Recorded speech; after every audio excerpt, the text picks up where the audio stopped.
para explicarles este concepto simplemente, digamos que es la escala, donde está aquí el nivel de conciencia 1, y por acá está el nivel de conciencia 1000, y por aquí está el nivel de conciencia 200.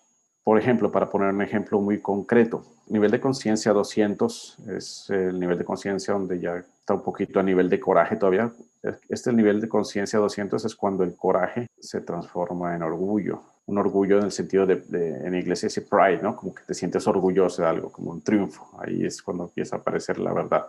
Cuando estás en el coraje, pero en los niveles bajos de coraje, donde lo que hay es resentimiento, es conflicto, entonces todavía estás en el mundo de la ilusión. Hice una simplificación del mapa de conciencia del doctor David Hawkins, porque aquí hay un montón de emociones, de estados internos que nos dejan saber cómo se siente uno a medida que avanza por su nivel de conciencia.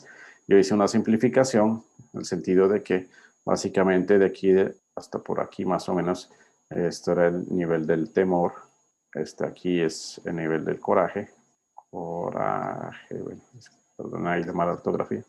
Luego venía aquí el nivel de la razón, luego viene aquí el nivel del amor y finalmente de aquí para arriba es el nivel de la paz. Entonces, el nivel de la razón más o menos termina por ahí en un nivel 400.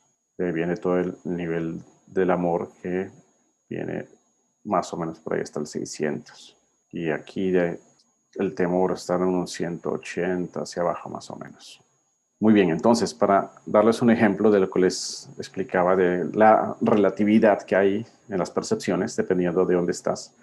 Por ejemplo, el hecho de protestar, tomando como ejemplo lo que ha estado pasando acá en Colombia y en esta ciudad, el hecho de protestar, salir a las calles a protestar, esta protesta estaría muy dentro de este nivel aquí del coraje. Porque cuando tú estás en temor, ni siquiera protestas. O sea, cuando tú estás atemorizado, lo que hay acá es parálisis. O sea, estás quieto del miedo. Es más, muchos de estos fenómenos de revolución social, de protestas, se dan es porque mucha gente ha estado paralizada por el miedo. Y entonces en este nivel de conciencia del temor, aparece siempre el dualismo entre la víctima y el victimario. Esto es algo propio de estos niveles de acá. Entonces, las víctimas, el victimario se aprovecha de las víctimas y las víctimas están ahí en una parálisis, aguanta y aguanta y aguanta hasta que ya estas víctimas, acá hablando de temas sociales, pues estos pueblos, estas comunidades, estos grupos ya no soportan más y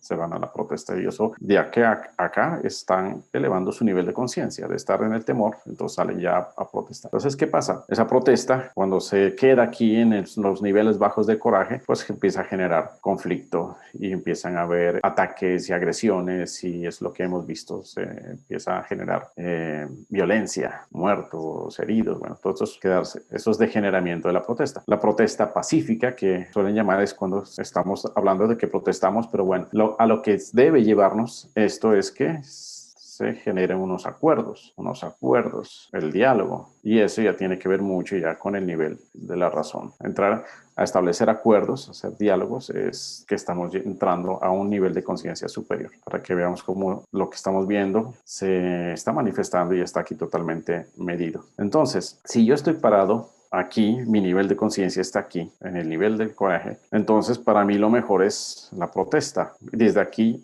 estos acuerdos yo no los percibo como algo que me vaya a generar algo útil. Muchas personas que están aquí creen que estos acuerdos, esto es perder el tiempo, que esto va a volver a pasar lo mismo. Y en efecto, suele pasar lo mismo porque finalmente estos son efectos, no son causas. O sea, lo que cambiaría es que la gente eleve su nivel de conciencia, pero como crean un acuerdo y la gente sigue estando en un nivel de conciencia acá abajo, entonces vuelve y aparece otra vez y se sigue generando un ciclo repetitivo. Pero entonces, para alguien que está aquí, la protesta, miren, es algo bueno. O sea, quedarse quieto aguantando es algo malo. Pero alguien que ya está acá en el nivel de la razón, la protesta es mala, porque lo ideal es llegar a acuerdos. O sea, cuando se habla de protestemos, bueno, pacíficamente, o sea, hay derecho a la protesta. Miren que las constituciones democráticas están creadas desde el nivel de la razón, entonces se busca que tengas derecho a protestar, se busca que al menos en teoría, tengas esa libertad de expresar que no estás de acuerdo con algo y que tengas derecho a expresarlo.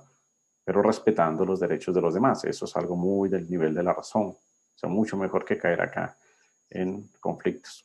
Entonces, viéndolo desde aquí, acuerdos bien, la protesta mala. Entonces, miren cómo el hecho de la protesta es relativo, dependiendo de dónde nosotros lo miremos. Y si estamos acá en el nivel del temor, o sea, la protesta es buenísima, pues, o sea, mejor dicho, para alguien que está acá en pleno rol de víctima de las situaciones, irse a las armas inclusive es la única vía que ellos ven como para generar un cambio social, y por eso en la historia vemos que ha habido tantas revoluciones y guerrillas, y bueno, pensar que a través de la fuerza se logra generar un cambio.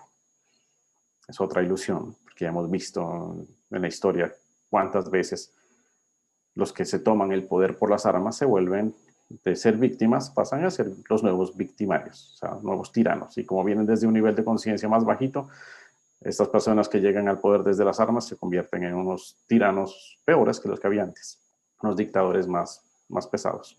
Miren lo que pasó en Venezuela, por ejemplo.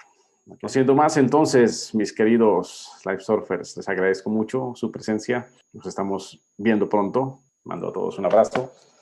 Muchas bendiciones y nos vemos pronto.